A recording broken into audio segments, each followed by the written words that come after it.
Shybax, you're really giving me hard time coming up with so many different topics I could cover on my episodes, but I'm happy with that because I cannot really keep up with your request. That means the channel is rolling. Speaking of which, I'm going to be rolling on the Turbo Trainer right here in the studio at 7 p.m. for Central Europe time, 7 p.m.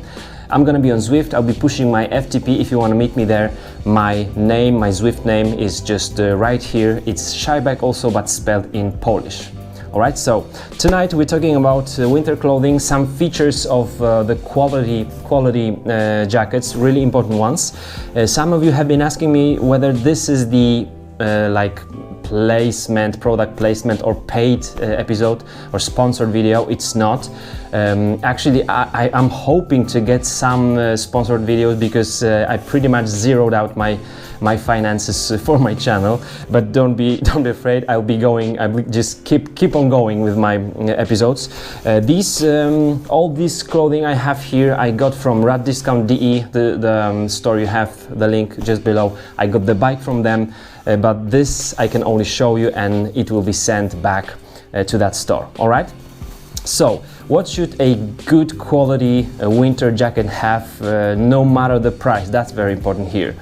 I would start with 3 features. Actually, it's all about one thing: not letting too much air through the jacket, and that means 1 hole here, 2 holes on our sleeves here, and then 1 huge hole here should be well protected. What I mean by that, our neck opening should be really wrapped up around our neck and quite sealed up, I would say, comfortable but sealed up, so that no air would be coming through the neck opening. Especially when we are on the descents in the winter, it's very important. When we go into the aero position, the wind goes straight to the neck opening, so having this part of the jacket quite high is super crucial, super important. Then you don't have to use any other stuff in order to protect yourself. If you are getting hot on the uphills, you can just zip out this part for some more air, no problem. Then the sleeves, those ending, how is it called actually? Please help me and bear with my English, guys. This part here is quite flexible, but it's also very well sealed around my wrist, so that it can either go very well under my gloves or over the gloves, and there will be no wind coming into my sleeves. Very important feature, and this is not expensive one for the producer, for those who are making those jackets. So the cheaper jackets should also have this very well done. And then of course some kind of like a flexible part down here, so that it will be also sealed up around our upper body. So these are the 3 features. The next one, or the couple of those next ones, will be the pockets on the back. Some jackets have 1 pocket, like this Pearl Izumi I have here, with the zipper, 1 pocket, everything inside will be just put together. I would say 3 pockets is better, because I can use like my outer pockets for, let's say, arm warmers, leg warmers, and I would quite often put here some bananas. So I like to have 1 banana on the right, 1 banana on the left, or even 2 and 2 here. So 3 pockets are really handy and not very expensive. Another feature that you would find rather on the, at least like mid-range in terms of the price jackets, will be the 4th one with the zipper. So small pocket with the zipper is really helpful, because you can put your keys here, you can put your phone, and you can be sure, especially if you're like all mountain guy or any kind of cross-country mountain biking, you won't lose your stuff. So if you're not taking some backpack with you, this zipped pocket will be great. This one is just closed with the mesh from the inside on this Merida jacket, but for example this Pearl Izumi has even better feature here. Also, one extra pocket with a zipper, but this pocket is I would say sweat-proof, so it is waterproof. As you can see, some other pockets will have just this thermal insulation. This one is waterproof. If you haven't been riding so much in the winter, you would not believe how much we are sweating in the winter. It is so cold outside, so hot inside, and it really generates so much water in between those two zones, I would say. So waterproof one will be really cool, and here even you can find some small like opening for the cable for your headset, headphones, or so on. So this is really handy. Once more, really important that we have this neck opening quite high, really good sleeves, the ending on the sleeves, and on this part, bottom part of the jacket. Now, how could you just tell which jacket is better quality? I would say if you take the jacket and wear it, you will feel it. That's one thing. You will really feel high quality. It will be lightweight and it will feel so nice to our body, to our skin.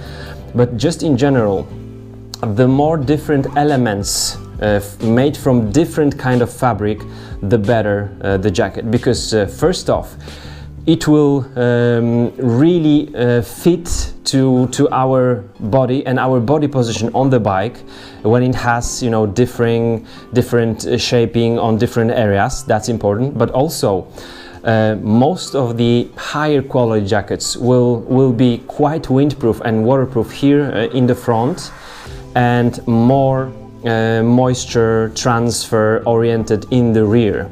So different kind of fabrics, more work for the manufacturer, and thus also a higher price. Like on, let's say, Shimano, we have here, you can see clearly that here in the front you have some windproof and quite waterproof fabric. The zipper also has some windproof like insert just under the zipper, so it will be sealed up in the front. But then in the rear you have some kind of material. It's not a mesh, but you can feel that this fabric is really, first off, it's much more flexible, which is not that important maybe, but it will transfer moisture much better than this waterproof part. And obviously, while we are riding, the wind is hitting us from the front.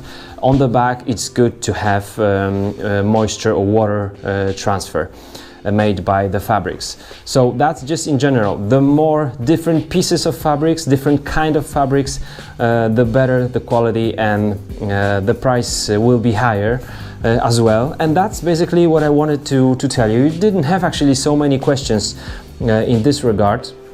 I love this Merida jacket. It looks so cool. Also, the graphics are just amazing. But if you see this jacket just around, you will see that it has same kind of fabrics around it. So no different types of fabrics. Yes, maybe here just on the sides it will be more flexible one and not windproof. So this one will be like moisture transfer oriented, if I can say so.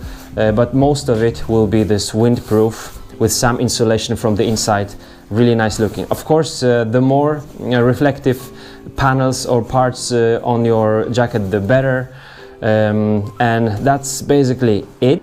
One thing I'd like to add, if you're wondering about different types of fabrics, and it's so, you know, you can really get lost in so many different features and options. Pearl Izumi helps us out by creating 3 different levels of their clothing, which is the first one, Select, the mid-range, Elite, and then Pro. And if you read on their website also information about Elite, the Select, Elite, and Pro, you will see exactly what's the difference in terms of the heat transfer or moisture transfer. They also call it thermal barrier and soft shell. So the difference between those 3 levels is really nicely done. I mean, the Select is already a good one. This one here is marked as the Elite, but the other one we have here is Select. The quality is already high, but of course, better fabrics, better moisture transfer will be on the Elite and then on the Pro level. So let's just go to my Do It wall, sorry. As you can see, I'm writing here down everything. Where's the cable? I'm writing here down everything you are asking about, sorry. And the next one will be Felt V55 versus 85 and 100 that you asked me, and then entry-level cyclocross and gravel bike. Can we say that winter clothing is done? I would say it's checked.